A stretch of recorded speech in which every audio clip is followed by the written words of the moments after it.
Laura Smet s'est exilée au Cap Ferret. Un véritable havre de paix, loin du tumulte parisien, où elle profite pleinement de son rôle de mère. Dans une interview consacrée à Madame Figaro, la fille de Nathalie Baye et Johnny Hallyday s'est livrée sur sa petite maison au cœur d'une nature sauvage qui aspire au calme et à la volupté. Zoom sur ce petit paradis dans lequel Laura Smet a pris racine. Entre les célébrités et le Cap Ferret, s'y est une grande histoire d'amour. Destination phare prisée par les stars à l'instar de Guillaume Canet et Pascal Obispo, le Saint-Tropez de l'Atlantique est devenu le refuge de Laura Smet. En effet, cette dernière a posé ses valises en terre girondine pour profiter d'un bol d'air et des salvateurs. Loin du tumulte de la capitale, s'y est sur le bassin que la comédienne de 39 ans a jeté son dévolu en s'installant dans une propriété familiale, idéalement située à 2 minutes à pied de la mer.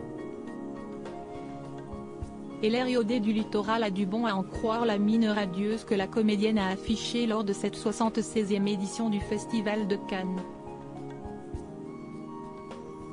Dans les pages de Madame Figaro, la fille unique de Nathalie Baye et Johnny Hallyday a ouvert les portes de ces havres de paix qui stimulent son imaginaire. Building, vacarme assourdissant, pollution. Très peu pour Laura Smet qui a toujours revendiqué être très proche de la nature sauvage à l'image de sa fougue et son tempérament de feu. Ce n'est donc nullement au hasard que la maman du petit Léo-Jean Didier, fruit de son histoire d'amour avec Raphaël Lancret-Javal, s'est exilée au Cap Ferret. S'y est d'ailleurs le lieu qu'elle avait choisi pour s'unir à l'entrepreneur. Une cérémonie intimiste et bohème à une date symbolique, le jour où Johnny Hallyday aurait soufflé sa 76e bougie. S'y est d'ailleurs à la légende du rock, Johnny Hallyday, qu'elle doit cette passion pour la mer. En effet, celui-ci aurait initié sa fille au sport nautique. Mon histoire avec la mer a commencé avec mon père. J'ai découvert à Saint-Tropez, où il avait une maison, sa passion pour la Méditerranée, les bateaux, et un peu pour la vitesse aussi, explique Laura Smet à Madame Figaro. Un amour inconditionnel pour la mer, elle me rassure, me calme et m'enveloppe. S'y est en ces termes élogieux que Laura Smet évoque sa passion pour la mer, un élément essentiel à son épanouissement personnel. Un attachement qui date de son adolescence puisque s'y est à l'âge de 13 ans que cette grande sensible va tomber amoureuse de la presqu'île du Cap Ferret.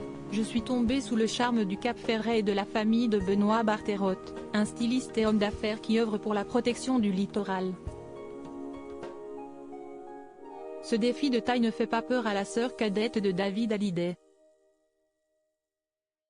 Elle y participe même activement, pour tenter de préserver les océans. Je fais à mon niveau et je ramasse systématiquement les déchets sur les plages. Un sujet essentiel pour l'actrice qui veut faire tout ce qui est en mon pouvoir pour que nos enfants connaissent une mer saine et continuent de voir différentes nuances de bleu, des eaux salées, douces, chaudes, froides. Une conscience écologique qu'elle souhaite éveiller à son jeune fils.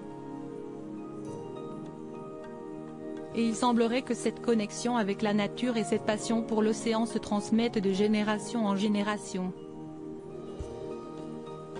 En témoigne cette confidence de la réalisatrice qui ne se lasse jamais d'observer sa progéniture, comme un poison dans l'eau dans cet environnement revigorant. Je me dis que s'y est une vraie source de bien-être, conclut-elle. Preuve que les petits bonheurs simples sont les meilleurs, une vraie leçon de vie donnée par Laura Smet qui se régénère au grand air. Retrouvez l'intégralité de l'interview de Laura Smet dans le numéro du 26 mai 2023 de Madame Figaro.